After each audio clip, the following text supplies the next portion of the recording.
Барлықтарыңа сәлем, қалайсыздар? Бүгін бізде Ташкенттегі 3-ші күніміз. Қазір біз Пушкин атындағы саябақтамыз. Жалпы Ташкенттің фонтаны қандай көп, әдемі, күшті болып тұр. Жасыл қалай екен. Қазір біз Google-дан тауып алған әдемі бір қызық жерге барайын деп жатырмыз. Бізбен бірге болыңыздар.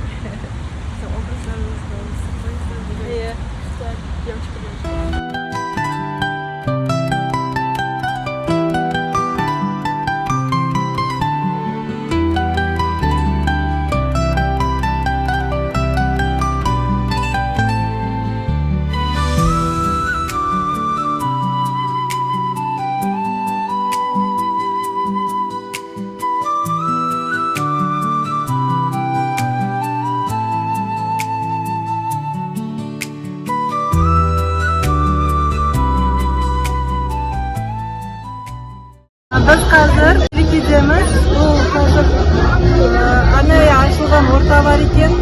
Бүкіл барлық ұлттардың қауымдастығы жиналған жер. Қазір осы жерде қазір бір айналып көрсетіп шығам. Тәжік, татар, қазақ, қырғыз, қытай, барлық орыс, Әзірбайжан, түркмен ұлттардың өзінің үйлері бар. Сол үйлердің ішінде сол елдің мәдениеті туралы айтылады. Өте әдемі бір мереке болып жатыр. Өзбекстанда мынау не дейді, жиынтерді жиып алатын уақытыда қауымның көпшілікті шақырып мейрам қылып өткізеді осы нені. Күшті. Сол әртүрлі ұлттардың басын қосып, әркім өзінің несін көрсетеді, ғұрып-әдетін, салт-дәстүрін, әнін, күйін әртүрлі ұлттар орындап жатыр. Қараңыздар, бұл жерде қазақтың киіз үйінің ішіне кіріп отырмыз. Қазақ киіз үйіндегі әдеміліктер, көнекіліктерді қарап жүріңіздер. Бүкіл біздің байлықтарымыз осында.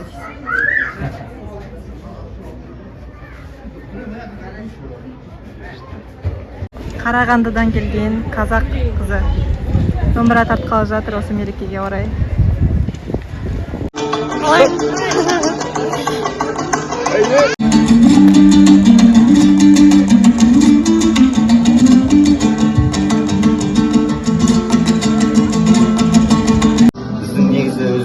Көп сондай тәдбірлер, шаралар болып өтеді. Бүгін сол өзбектердің сол елдер достығына қаратылған Өзбекстанға Ташкентімізде қауын фестивалы болып жатыр. Біз осыны көріп жатырмыз қазір.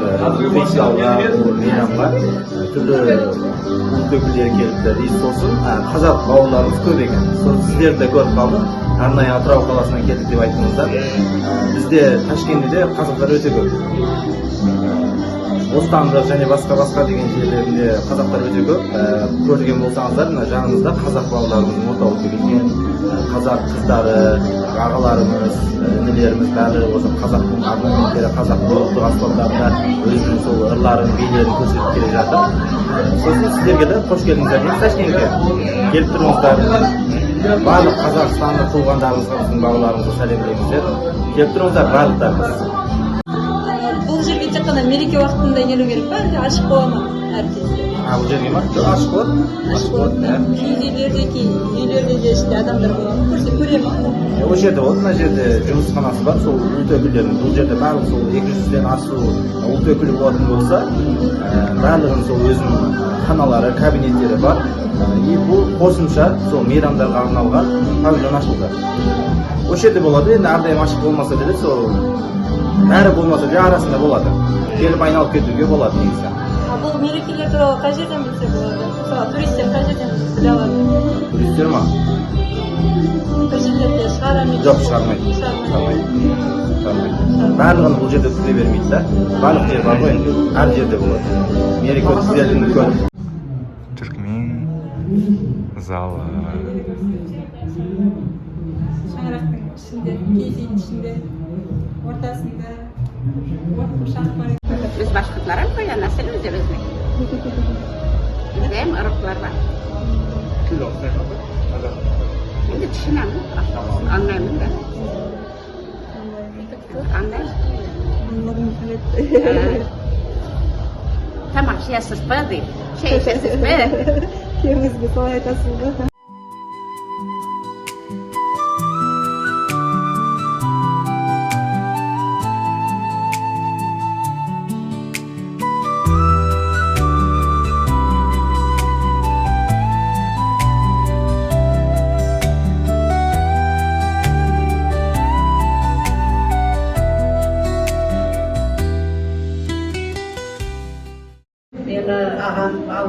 yaşagan çok.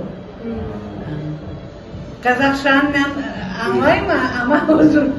Tatarca ketemiz. Bir Tatarca Kazak только ş sizde ş, a bizde ş. Siz bas deysiz, biz baş deymiz. İş deysiz, biz iş, a siz iş. Bana birinci kere soraylar, ne istiyorsun? Bizde ne istiyorsun? Çok хочешь. А я стою и так думаю, ничего не хочу. А как у вас говорят? Няс işte çalışan. Çalışmak. Türkçe, это же в Турции Yok, так говорят, bizde- çalışmak. Ну, Türk degende Türklerde bizim Türk halkı. Evet.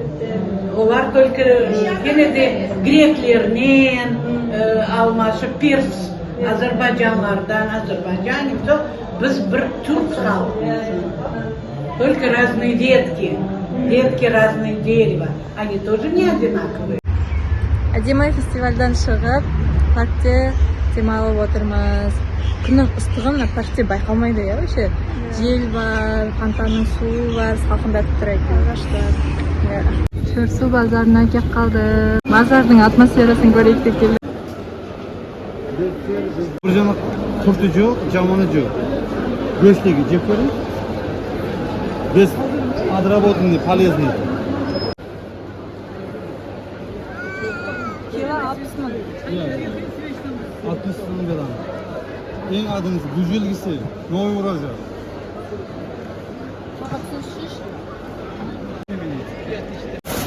Осындай товарлар алып жатырмыз.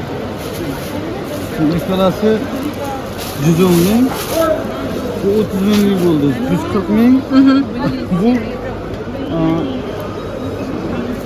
bunu Tinga'da verasınız ya sonunda verasınız? Sonunda. Су базарына тамақ ішу павильонына келдік. Отыратын орындар азғантай қалған, обедтің уақыты. Сол себепті шашликті пісіртіп, 3 түрлі шашлик алып жатырмыз. Соны берсе өзіміздің қонақ үйге алып кетеміз. Қонақ үйге барып тамақ ішетін боламыз.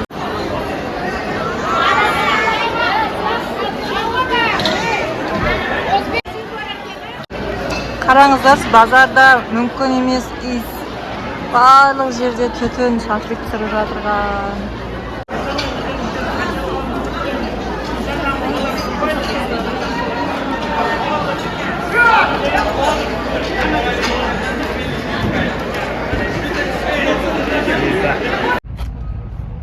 Yangi Park O'zbekiston atты parkka kelib жатырмыз. Осы parkте осындай арзылар Сохли деймі деген пляж бар екен. Жағажай.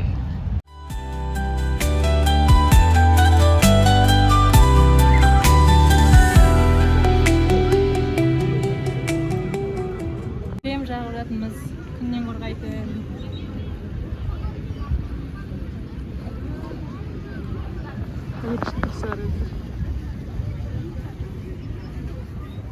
Уже даю.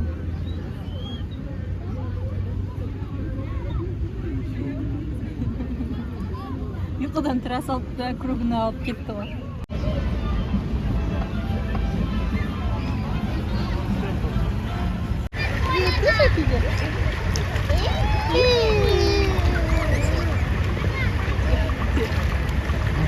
Biz mынандай локациядан пляж.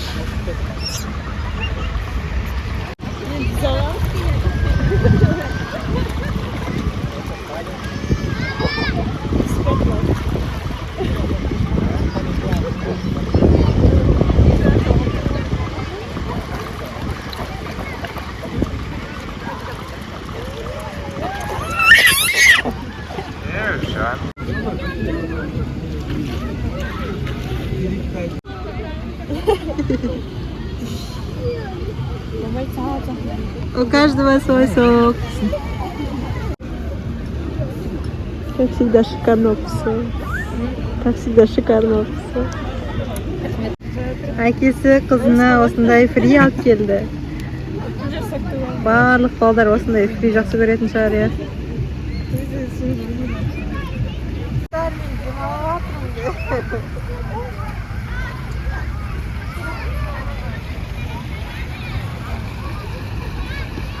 Суға түсіп болдық.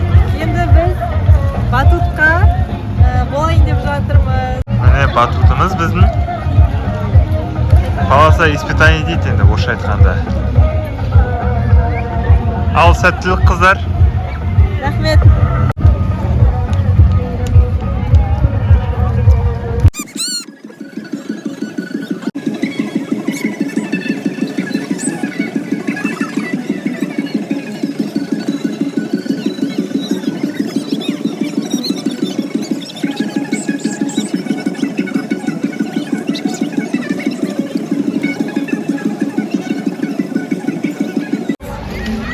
Sen қолынан келді. Жаман қорқынышты келді. Бүйтіп қозғалмадық та, ан жағында мынаны жешкені жолға алып қойды да, ары қарай бара алмадым. Давай, ақшамды ақтап. Жалға алған жилеткамыздың ақшасын ақтап шықшы бота деп пе? Мен ақтай алмадым. Қорқынышты. Мен қорқақпын. Мен ойлағам негізі. Қолымнан келеді деп.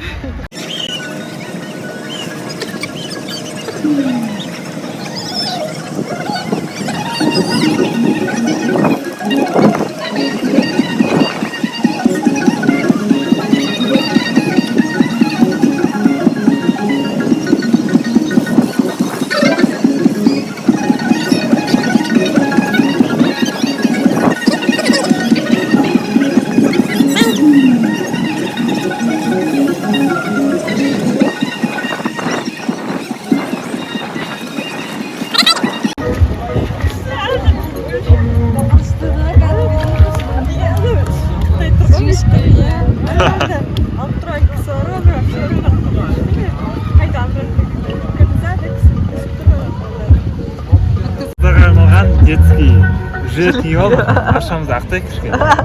Екі қызда бола алмады десейші.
Ощущение өте керемет.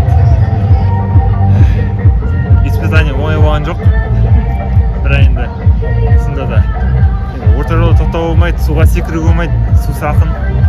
Сол үшін өту керек болды тездетіп. Ұнады ма өзіңе? Иә, ұнады. Маған шаққа түскендей болдың ба? Иә, кейін ағаш көрмей жүрген кезде сияқты. Но не екен, уже ортасына енді ауа жетпей тарылтып қойғанмын ғой. Қайтып босатып өзіне келіп Молодец. Ақтадың еңбекті. Не отыр? Мен просто ары қарай мен ойладым, үлкен шығар деп баста лифтқа кетіп баттым ғой. Анадай тесікті көргенде қорқам, судан қорқам да. Мен жүзе білмеймін. Мен страх болды. Мен ары қарай кетіп қалдым. Бірақ вообще былай стоящий сияқты. Қорықпасам. Тағы барасың ба?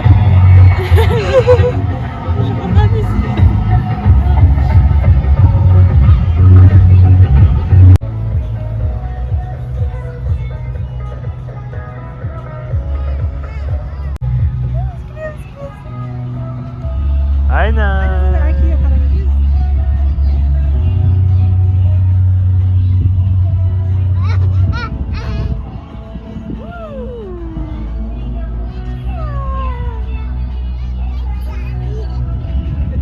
қонақ үйдегі таңғы асқа келдік. Осындай шведский стол ретінде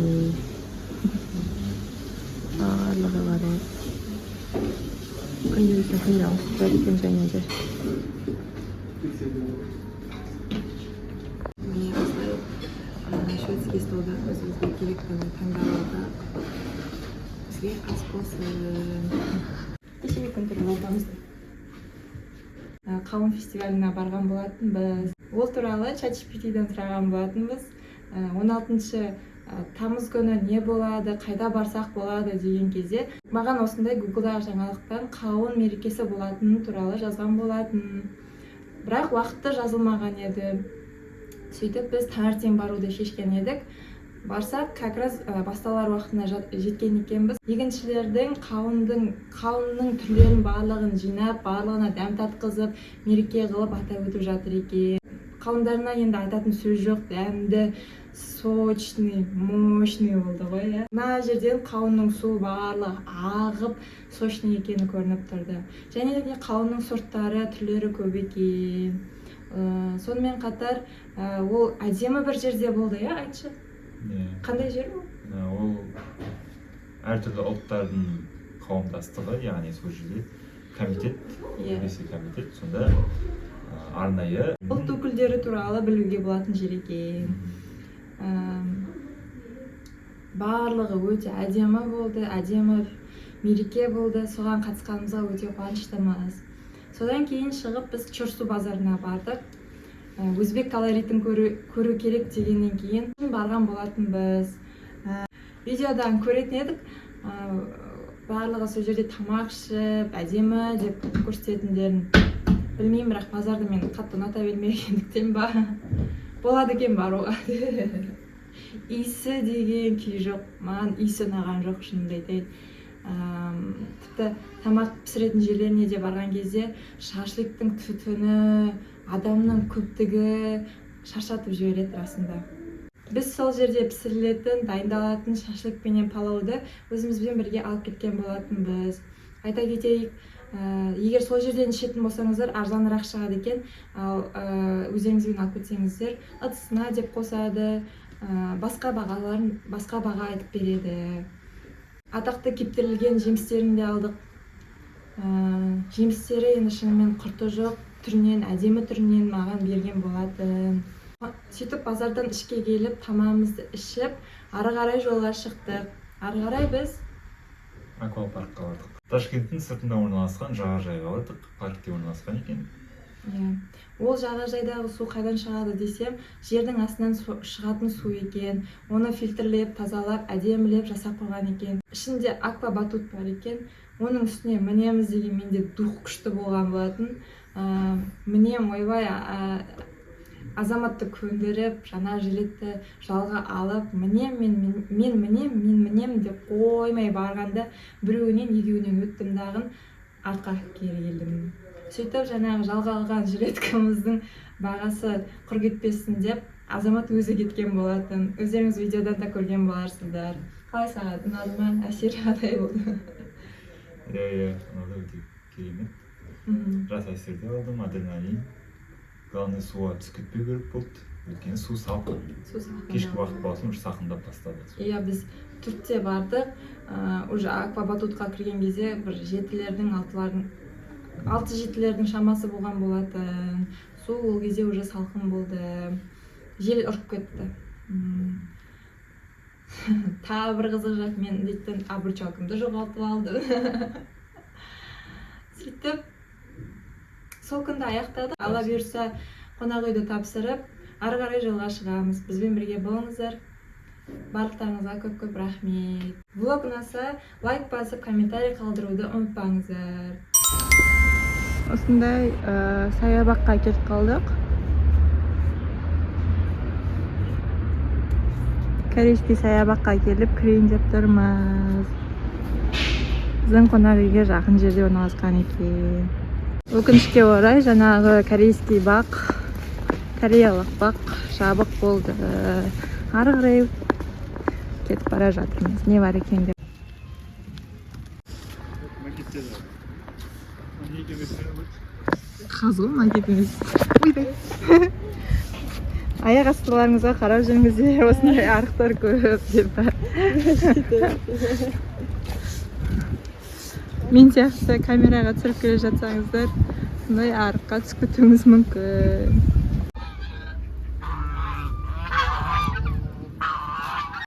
Міне осындай арықтар көп екен. Және айта кететін жайт, осылай жолда пешеходты өткізбейді, машиналар дейтін ұшып келе жатады ғой, ұшып. Жүгіріп өтесің пешеходтан. Светофорлары тіпті жасап тұрған жоқ. Біз таможнядан өттік, 1 сағат уақытымызды алды деуге болады. Қатты тексередік екен. Енді міне дютифридан, магазиндерден, дүкендерден өтіп бара жатырмыз посадкаға қарай. Айназ кішкене капризный болып келе жатыр. Обед ішінде осындай самсалды. Сағат 2:50-де ұшамыз. Біз қазір Ташкент Атырау бағытындағы ұшаққа міндік. Енді Алла бұйырса санаулы уақыттардан кейін Атырауға ұшатын боламыз. Осы өткерген 3 күніміз өзінің демалысымыз өз мәресіне жетіп, жақсы көңіл күймен Атырауға қайтқалы жатырмыз. Пока, келесі кездескенше.